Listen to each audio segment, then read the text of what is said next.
کچھ بھی نہیں. شمر سے کہتی ہیں کہ شمر ایسے دروازے سے ہمیں لے جاؤ. اب دیکھیں شام جانا ہے, بہت بڑا امتحان ہے بیوی کے اوپر, اور اس یزید ملعون سے ملنا ہے, تو کہتے ایسے دروازے سے ہمیں لے جاؤ کہ جہاں پر کم تماشائی ہو. اور ایک حل یہ ہے دروازے کا. دوسرا حل جو پیش کر رہی ہیں جناب زہرا کی بیٹی, علی کی بیٹی, وہ حل یہ ہے کہ اگر اے شمر تم ہمارے سرانے شہداء کو ہم سے دور رکھو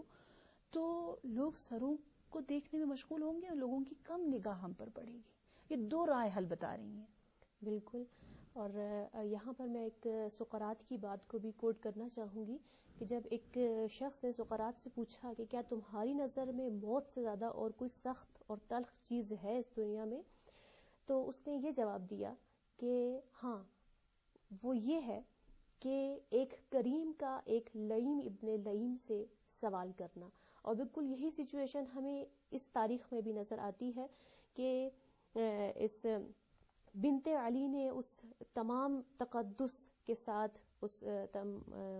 حجاب اور حیا کی پیکر نے جب یہ سوال کرنا کس قدر ان کے لیے مشکل ہوگا ایک لعیم ابن لعین سے, کہ جب یہ سوال کیا اور اس شخص نے کس طرح سے اس کا جواب دیا.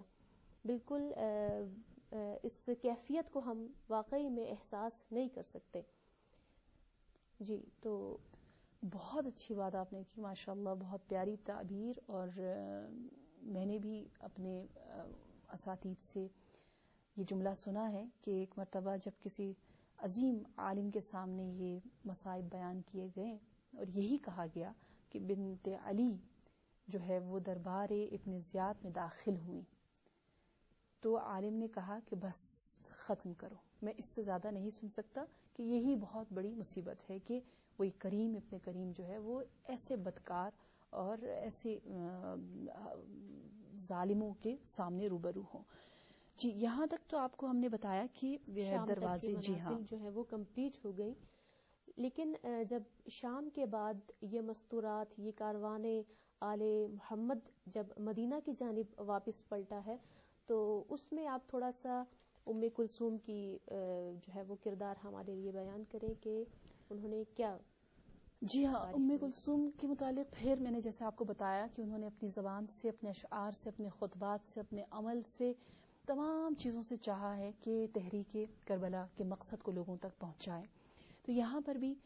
جیسے ہی شہر مدینہ کے قریب یہ لٹا ہوا قافلہ واپس پہنچتا ہے, قریب پہنچتا ہے, تو وہاں پر بےتاب ہو کر آلود آنکھوں کے ساتھ ام کلثوم کے کچھ اشعار نہایت معروف ہے. اکثر اہل عزا ان اشعار سے واقف ہیں کہ یوں ام کلثوم نے فرمایا, جس کا ترجمہ یوں ہے: اے نانا کے شہر مدینہ, کیونکہ مدینہ رسول ہی کی وجہ سے مدینہ بنا, وہ یثرب تھا, ہماری آمد کو قبول نہ کر. اے نانا کے شہر مدینہ, ہماری آمد کو قبول نہ کر, ہم بہت رنج و غم کے ساتھ واپس آئے ہیں. ہم پورے کنبے کے ساتھ گئے تھے, لیکن مردوں کے ساتھ گئے تھے, اپنے اولاد کو لے کر گئے تھے, بیٹوں کے ساتھ گئے تھے, لیکن ہم اپنے مردوں اور بیٹوں کے بغیر آ رہے ہیں. ہمیں اسیر کیا گیا, ہمارے عزیزوں کے بدن کو بے گور و کفن سر قلم کر کے زمین پر اس انداز سے ان کی لاشوں کو رکھا گیا. یعنی گویا اپنا یہ رویداد سفر نامہ بیان کر رہی ہیں, جو کہ ایک مرثیے سے کم نہیں, ایک مجلس سے کم نہیں, ایک مصائب سے کم نہیں, جس کو سن کر لوگ اس طرح سے گریا اور بکا کر رہے تھے جیسا کہ کوفہ کی خطبات کو سن کر ہم نے پڑھا ہے. پھر آپ آگے بتاتی ہیں کہ نہ صرف عصر عاشور ہم پر مظالم ختم نہیں ہوئے, بلکہ وہاں سے ہمارا امتحان دوسرے انداز سے شروع ہوا کہ زینب کو خیمے سے باہر نکالا گیا,